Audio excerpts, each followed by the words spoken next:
चूड़े खनकावत जोही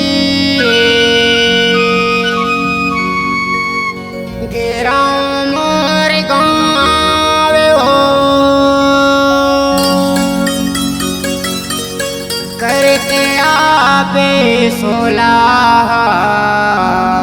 सिंगार माँ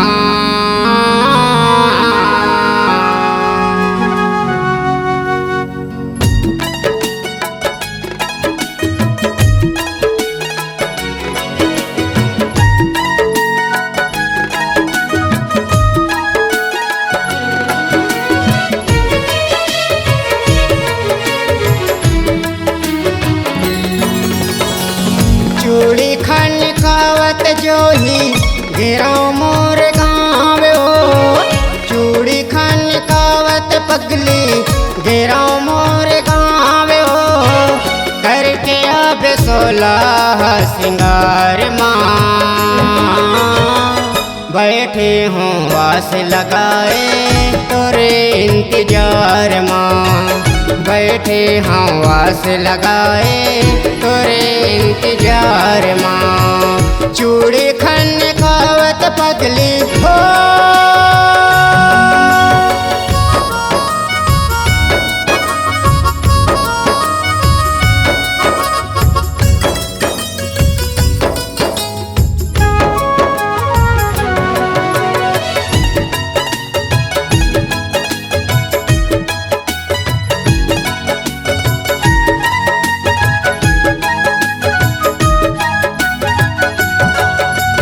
मोर गवई के बीच गली में महादेव के चौराओ कौन डहर ले बोलत आबे मन के मोर भौराओ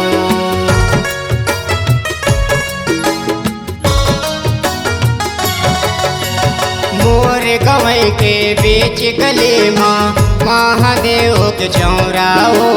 कौन डहर ले बोलत आबे मन के मोर भौराओ रसता या घोरत जोही रसता देखत हो रसता या घोरत पगली रसता देखत हो बैठे हो बीचे गल खोर माँ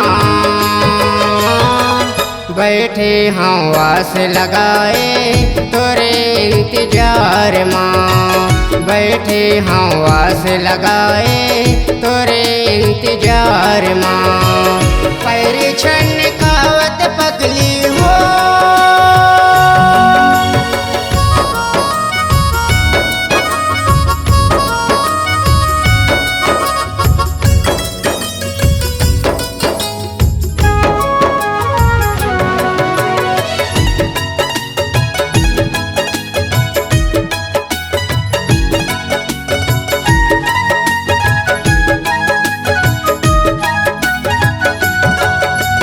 करताला तेरे पहाड़ के धारे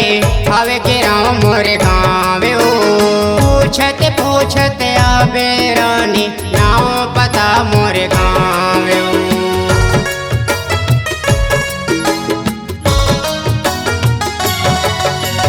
करताला तेरे पहाड़ के धारे